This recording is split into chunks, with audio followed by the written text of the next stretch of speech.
Good morning आशीष। Mood तो अच्छा है फिलहाल के लिए, हम्म। वो बताना ज़्यादा ज़रूरी है क्योंकि फिलहाल के लिए मूड अच्छा है, क्योंकि काफ़ी सारे जो है टैरिफ जो बड़ी बड़ी बातें करी गई थी उस पर अब स्केल बैक होता हुआ नज़र आ रहा है ट्रंप एडमिनिस्ट्रेशन की तरफ से।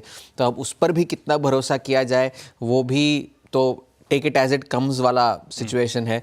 फिर ओवर द वीकेंड भी जो है सेमीकंडक्टर, स्मार्टफोन्स और बाकी सारे जो ऐसे इलेक्ट्रॉनिक आइटम्स हैं उनके इंपोर्ट्स पर जो रेसिप्रोकल टैरिफ लगाए गए थे उन पर छूट दी गई है।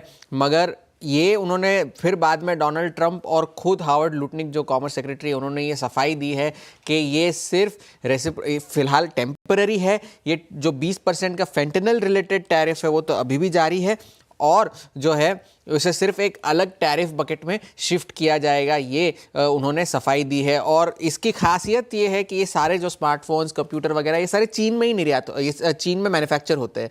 और इन सिर्फ स्मार्टफोन्स और लैपटॉप को ही देखें तो 2024 में लगभग $100 बिलियन के इंपोर्ट्स चीन से करे गए थे यूएस के द्वारा। तो ये तो रही सेमीकंडक्टर्स की बात। काफ़ी सारे सेक्टर्स पर डोनाल्ड ट्रंप ने सफाई दी है। ऑटो सेक्टर को लेकर उन्होंने कुछ कहा कि भाई मैं इन सारी कंपनियों की थोड़ी सी मदद करना चाहता हूं। ये उन्होंने कहा क्योंकि उन्हें वक्त चाहिए कि वो थोड़ी सी अपनी मैन्युफैक्चरिंग जो है यूएस में शिफ्ट करे, उसमें टाइम लगेगा।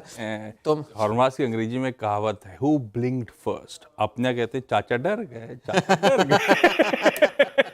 धीरे-धीरे पटरी पे आ रहे हैं चाचा। बिल्कुल आ रहे हैं। हाँ। और तो वहाँ पर उन्होंने ये कहा, तो इस वजह से सारे जो ऑटो स्टॉक्स थे, फोर्ड हो चाहे जनरल मोटर्स हो, स्टेलेंटिस हो, इन सब में बढ़ोतरी देखने मिली हमें कल के सेशन में। और आज सुबह भी एशिया के जो सारे ऑटो जो कंपनीज है, चाहे वो ह्यूंडई हो चाहे किया हो, उन सब में भी, टोयोटा हो, उनमें भी बढ़त हमें देखने मिल रही है। लेकिन फार्मा सेक्टर पर जो उन्होंने अब तक कोई टैरिफ अनाउंस नहीं करा था, जो चेतावनी देते रहे थे, उस पर अब जांच शुरू हो गई है सेक्शन 232 के अंतर्गत। तो वहाँ पर नज़र बनाए रखने की ज़रूरत होगी। मगर इस सारे टैरिफ के ड्रामे की वजह से जो है बिजनेस सेंटिमेंट काफ़ी हिट हुआ है। 5 छोटे बिजनेसेस ने डोनाल्ड ट्रंप के खिलाफ मुकदमा कर दिया है। उन्होंने ये कहा है कि ये जो इकोनॉमिक इमरजेंसी का नाम लेकर उन्होंने टैरिफ लगाए हैं वो गलत है, क्योंकि ट्रेड डेफिसिट होना इकोनॉमिक इमरजेंसी नहीं कहलाया जा सकता।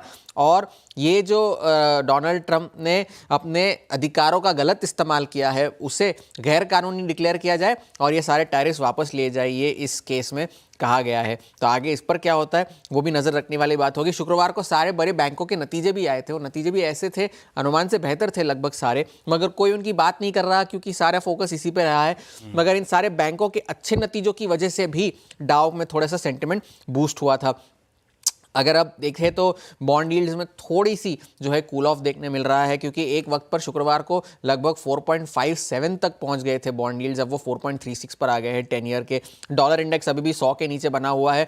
और ये जो खबरें चल रही थी कि फॉरेन इंस्टीट्यूशंस ने यूएस ट्रेजरीज को बेचा है, जिस वजह से बॉन्ड मार्केट में ये थोड़ी सी उथल पुथल, तो स्कॉट बेसेंट जो कि उनके ट्रेजरी सेक्रेटरी है उन्होंने ये इस बात का खंडन किया है कि ऐसी कोई बात नहीं है। पिछले हफ्ते जो 10 ईयर 30 ईयर के बॉन्ड ऑक्शंस हुए थे उसमें फॉरेन इन्वेस्टर डिमांड काफ़ी अच्छी थी, ये उन्होंने कहा। और हमारे पास काफ़ी ऐसे हथियार है कि बॉन्ड मार्केट में अगर कोई थोड़ी सी भी इंस्टेबिलिटी हुई तो उसे हम संभाल सके। तेल की कीमतों में थोड़ा सा उछाल देखने मिल रहा है, ब्रेंट अभी अब $65 के पार निकल गया है। और गोल्डमैन सैक्स ने लेकिन ये चेतावनी दी है कि जो ऑयल सरप्लस है वो 2026 तक जा सकता है, ये गोल्डमैन सैक्स ने कहा है। और सोने की कीमतों ने 3260 का जो रिकॉर्ड हाई बनाया था, अभी भी उन लेवल्स के आसपास ही कामकाज सोने की कीमतों में भी जारी है।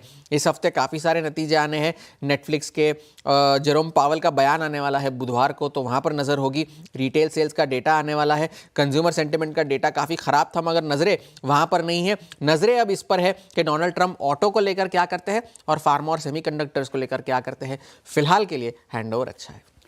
हैंडओवर अच्छा है, थोड़ा सा नरम पड़ना अच्छी खबर है। ऐसे ही मैं वीकेंड पे पढ़ सुन रहा था भाई, कई लोग ये कहते हैं कि ट्रंप का जो टैरिफ का टेरर है वो ख़त्म है, अब उसके आफ्टर शॉक्स लेकिन ज़रूर देखने को मिलेंगे। एक लॉजिक सही लगा मुझे कि